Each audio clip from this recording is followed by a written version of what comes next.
Shalom, damai di hati, saudara-saudara jemaat Tuhan. Jumpa lagi bersama channel YouTube Marturia Bukit Kasih Girian Permai.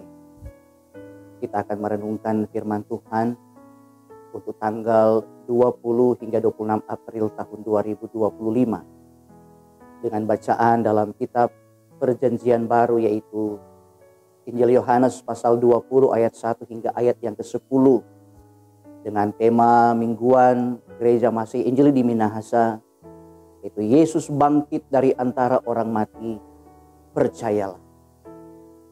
Namun sebelumnya mari kita satu di dalam doa, kita berdoa. Puji syukur kami persembahkan kepadamu Tuhan, oleh anugerah-Mu yang besar kami diselamatkan. Kami boleh merayakan Paskah, Kristus bangkit bagi kami, mengalahkan kuasa dosa dan kuasa maut. Saat ini semakin mantapkan iman percaya kami. Kami mau membaca, merenungkan firman-Mu Tuhan. Tuntun kami semua di dalam urapan Roh-Mu yang kudus, supaya kami boleh mengerti, memahami. Demikian kami boleh nyatakan hidup beriman kami semakin taat dan setia kepadamu Tuhan, terus berbakti kepadamu Tuhan. Maka terpujilah Engkau, berfirmanlah kepada kami, kami siap mendengarkannya. Di dalam nama Tuhan Yesus Kristus kami berdoa. Amin. Saudaraku yang diberkati dan dikasihi Tuhan, sekali lagi bacaan kita dari Injil Yohanes pasal 20 ayat pertama hingga ayat yang ke-10. Saya bacakan buat saudara-saudara. Kebangkitan Yesus. Pada hari pertama minggu itu, pagi-pagi benar, ketika hari masih gelap, pergilah Maria Magdalena ke kubur itu, dan ia melihat bahwa batu telah diambil dari kubur. Ia berlari-lari mendapatkan Simon Petrus dan murid yang lain yang dikasihi Yesus dan berkata kepada mereka, "Tuhan telah diambil orang dari kuburnya, dan kami tidak tahu di mana ia diletakkan." Maka berangkatlah Petrus dan murid yang lain itu ke kubur. Keduanya berlari bersama-sama. Tetapi murid yang lain itu berlari lebih cepat daripada Petrus, sehingga lebih dahulu sampai di kubur. Ia menjenguk ke dalam dan melihat kain kapan terletak di tanah. Akan tetapi ia tidak masuk ke dalam. Maka datanglah Simon Petrus juga menyusul dia dan masuk ke dalam kubur itu. Ia melihat kain kapan terletak di tanah, sedang kain pelu yang tadinya ada di kepala Yesus tidak terletak dekat kain kapan itu, tetapi agak di samping di tempat yang lain dan sudah tergulung. Maka masuklah juga murid yang lain yang lebih dahulu sampai di kubur itu, dan ia melihatnya dan percaya. Sebab selama itu mereka belum mengerti isi kitab suci yang mengatakan bahwa ia harus bangkit dari antara orang mati. Lalu pulanglah kedua murid itu ke rumah. Demikian firman Tuhan, saudaraku yang diberkati dan dikasihi Tuhan. Sekali lagi shalom dan selamat Paskah untuk kita semua. Kristus bangkit, haleluya. Saat ini sebagai warga gereja, kita merayakan hari kemenangan terhadap kuasa dosa, terhadap kuasa maut yang dikerjakan di dalam Tuhan kita, Yesus Kristus. Saudaraku yang diberkati dan dikasihi Tuhan, kuasa dosa, kuasa maut telah dikalahkan. Manusia beroleh pendamaian serta jalan keselamatan, yaitu hanya melalui dan di dalam Tuhan kita, Yesus Kristus. Yesus Kristus telah memberitakan bahwa sesudah kematiannya ia akan bangkit pada hari yang ketiga. Para rasul menjadi saksi akan peristiwa tersebut, sehingga kita bisa membaca tulisan-tulisan mereka yang mengisahkan tentang kebangkitan Yesus. Saudaraku yang diberkati dan dikasihi Tuhan, peristiwa kebangkitan Yesus tentu memunculkan berbagai perdebatan, terutama dari kalangan orang-orang dari luar kekristenan itu sendiri. Misalnya orang Yahudi menuduh bahwa Yesus tidak benar-benar bangkit, bahwa jenazahnya dicuri oleh para murid. Bahkan ada yang mengatakan bahwa Yesus tidak bangkit karena ia tidak mati, bahwa ada orang yang diserupakan dengan dia untuk disalibkan. Bahkan dari kalangan ateis hanya menganggap Yesus hanyalah tokoh fiktif belaka dan sebagainya. Namun puji Tuhan, sebagai orang percaya, kita tidak meragukan kenyataan bahwa Yesus Kristus benar-benar bangkit dari antara orang mati. Dan para rasul serta para saksi lainnya memberitakan, kalau Kristus tidak bangkit, maka untuk apa para rasul memberitakan kebohongan yang berakibat pada penganiayaan diri mereka sendiri.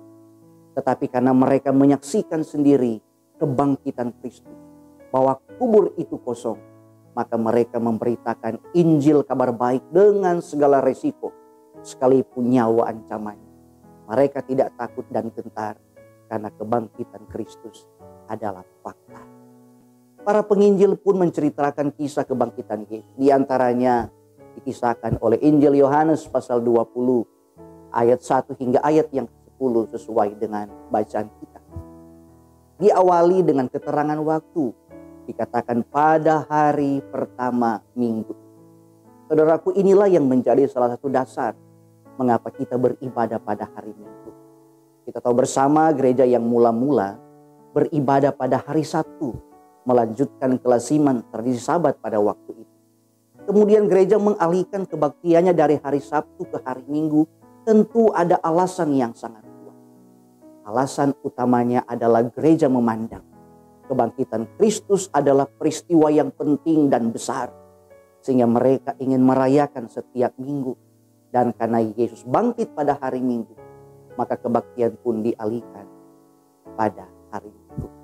Sebutan hari Minggu dalam bahasa kita sebenarnya juga berarti hari Tuhan. Sebab kata minggu berasal dari kata Portugis domingo yang berarti hari Tuhan. Memang dalam budaya Yunani pada zaman itu, hari Minggu sudah menjadi perayaan untuk menghormati dewa matahari. Sehingga muncullah istilah Sunday. Tapi gereja memberi arti baru dengan mengatakan bahwa hari itu adalah hari penghormatan kepada matahari kebenaran. Seperti yang tercatat dalam Maleakhi 4 ayat 4. Yaitu Yesus Kristus yang kita imani. Dialah matahari kebenaran. Hingga sekitar tahun 321, Kaisar Kristen yaitu Kaisar Konstantinus menetapkan hari Minggu sebagai hari libur di seluruh kerajaan. Tentu hari itu bukan untuk bersantai-santai, tetapi sebagai hari untuk bersekutu dan berbakti kepada Tuhan. Bersyukur kepada Tuhan dengan penuh semangat iman bahwa Kristus telah bangkit. Karena itu tentu mengajak kepada kita semua selaku orang yang percaya untuk terus bersekutu kepada Tuhan. Memanfaatkan setiap hari Minggu untuk datang ke gereja, memuji, memuliakan nama. Selanjutnya apa yang diberitakan oleh penginjil Yohanes memiliki banyak persamaan dengan kitab Injil lain. Memang sekalipun cara penyajian kisah kebangkitan ini ada perbedaan-perbedaan, namun terdapat banyak kesamaan. Dan persamaan tersebut mengenai hal-hal yang penting. Semua pengarang kitab Injil, termasuk penginjil Yohanes, sepakat mengatakan bahwa kematian Yesus terjadi pada hari Jumat dalam Minggu Paskah Yahudi. Kedua, bahwa tubuh Yesus itu dikuburkan. Ketiga, bahwa perempuan pengikut Yesus berkunjung ke kubur pada hari Minggu pagi. Selanjutnya, bahwa mereka menemukan batu penutup kubur sudah terguling. Bahwa tubuh Yesus sudah tidak terdapat di kubur itu. Dan bahwa para malaikat mewartakan berita kebangkitan. Bahwa Tuhan Yesus yang sudah bangkit itu menyapa dan menampakkan diri kepada para pengikut. Yang benar ada beberapa perbedaan dalam kesaksian keempat Injil termasuk Injil Yohanes. Tetapi pokok yang terpenting dan paling inti dalam kesaksian mereka adalah sama. Bahwa Tuhan Yesus Kristus sudah bangkit. Iya.